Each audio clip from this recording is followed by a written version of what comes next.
Salut tout le monde.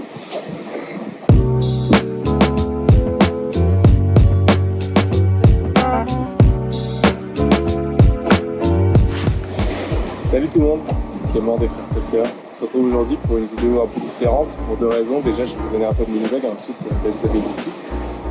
Donc, je donne un peu des nouvelles parce qu'on ne m'a pas vu sur la chaîne depuis la vidéo à Plopsa, si il me semble. Apparemment, je vais vous prie de m'excuser pour ce sweatshirt dégueulasse. En plus, il y a une tache et il est pas repassé, désolé. Donc, comme vous avez vu sur la chaîne, il y a eu pas mal de vidéos où Vianney était tout seul pour les raisons assez simples que Vianney, lui, est aux États-Unis.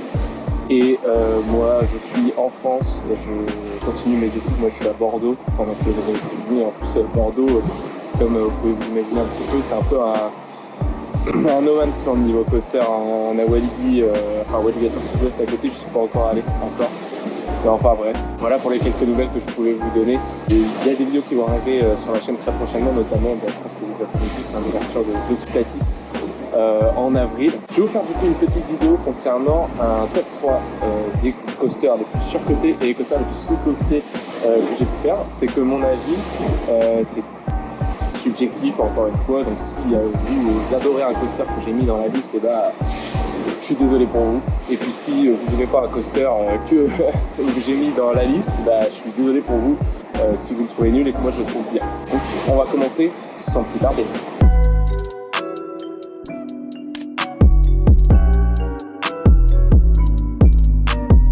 Donc à la troisième position des coasters les plus sous-cotés que j'ai pu faire, là je vais pas me faire que des amis, je suis désolé, mais j'ai décidé de passer les boomerangs Vekoma. Alors moi je suis quelqu'un qui apprécie les boomerangs Vekoma, c'est pas la vie de tout le monde, mais en fait moi ce que j'aime bien dans les boomerangs Vekoma, c'est qu'on a la partie en arrière qui est quand même, qui moi me procure une sensation assez particulière que je ne trouve pas sur des autres coasters, notamment le looping en arrière, je trouve assez cool. Je trouve pas que ça soit des coasters si inconfortables que ça. Moi j'ai toujours autant de plaisir quand je vais faire un boomerang Vekoma. Bon, j'en ai fait que deux, Speed of Sound à Walibi Holland et Cobra à Walibi Belgium. Je pense que vous avez à peu près tous fait Cobra sur la chaîne. Mais voilà, moi c'est des coasters que je trouve vraiment plutôt sympas, pas aussi désagréables que tout le monde essaye de le faire penser. Mais voilà, moi j'ai toujours eu du plaisir à aller dans les boomerangs Vekoma.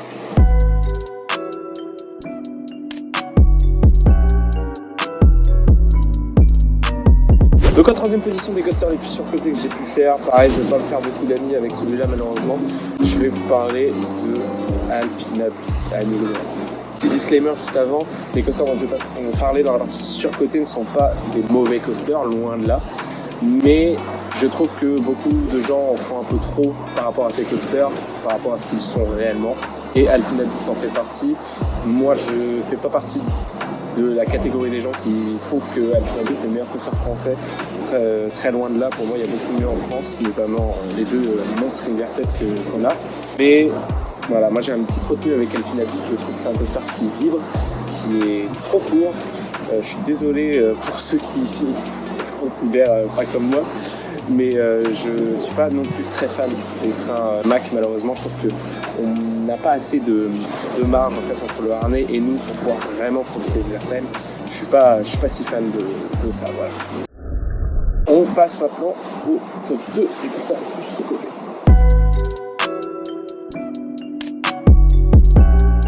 Le top 2 des coasters les plus sous-cotés, ça c'est un coaster que je n'ai pas mis en première place même s'il l'aurait mérité, tout simplement pour la bonne et simple raison que pas grand monde n'a eu l'occasion de le faire, même Vianney qui allait pas loin, il n'est pas allé rentrer dans ce parc mais il ne l'a pas fait. Je parle évidemment du Hollywood Rip Ride Rockets à Universal Studios Orlando. Je trouve que c'est un coaster formidable qui a tout pour être un top coaster. La seule petite retenue, c'est évidemment sur les harnais Mora qui sont un peu trop lourds et massifs, même s'il fallait évidemment inclure de la technologie à l'intérieur, puisque ce que je vous rappelle, si vous ne savez pas, c'est que le Rip Ride Rocket est un coaster avec de l'audio embarqué. J'ai mis, moi personnellement, la musique Pump It des Black Eyed Peas, donc la musique de Taxi, et je trouvais que ça apportait une dimension épique à l'attraction.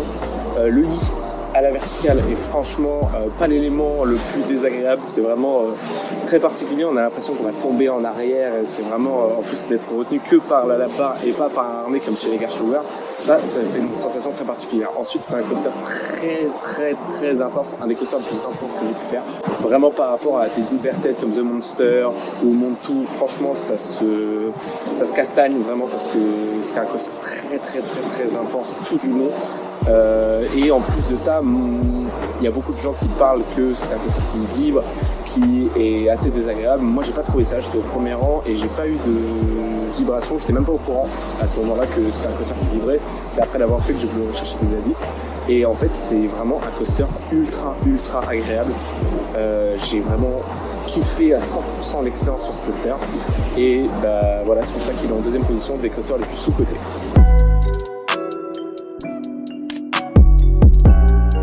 Et on passe maintenant au top 2 des coasters les plus surcotés. Et je vais vous parler d'un coaster que Vianney a pu faire aussi.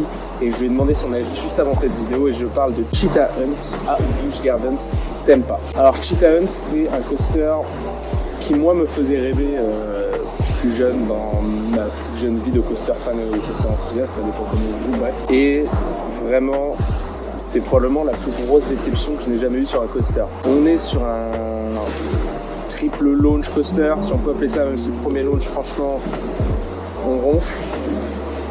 On a des launches qui sont pas du tout rapides, genre, ça amène à une grande vitesse, mais niveau intensité du launch, voilà, pareil, on ronfle.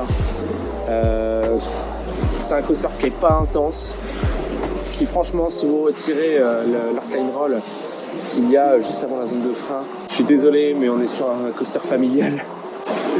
Vraiment, c'est pas intense. Les EGF turns, ils sont pas, voilà, ça pivote pas très rapidement. Tout ça, c'est non.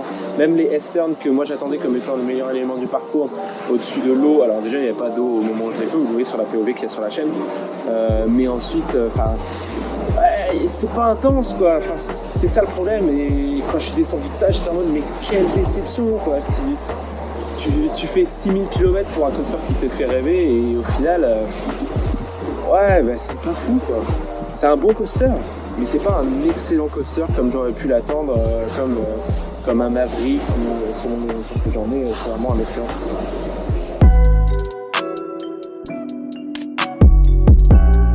En top 1 des coasters les plus sous-cotés que j'ai pu faire, j'aurais pu vous parler de Vegan de Hollander notamment, qui est un coaster que j'adore, même si c'est plus la partie dark ride.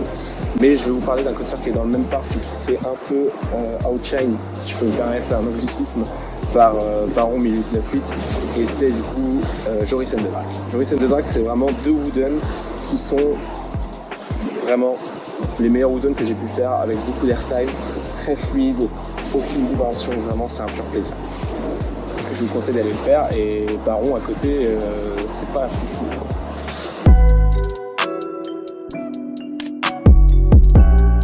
Et enfin le coaster le plus surcoté que j'ai pu faire, pareil je suis désolé, et c'est pour ça que je l'ai mis en top 1, c'est parce que je pense que beaucoup de monde l'a fait ici, c'est Goliath à Walibi.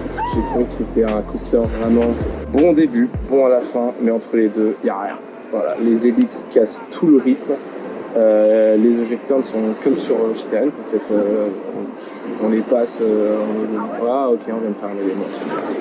Mais voilà, le reste du coaster est cool, mais c'est pas ce que j'en attendais. Moi, je m'attendais vraiment à un truc qui pouvait s'inscrire dans mon top 10, voire mon top 5 en longueur. Et au final, c'est vraiment pas dingue. C'est un bon coaster, encore une fois, avec un camping, ça va, c'est pas ce qu'on m'a dit. Moi, je pensais que ça allait être vraiment bien comme train de coaster. Au final, c'est peut-être un peu inconfortable et pas beaucoup d'espace, tout ça.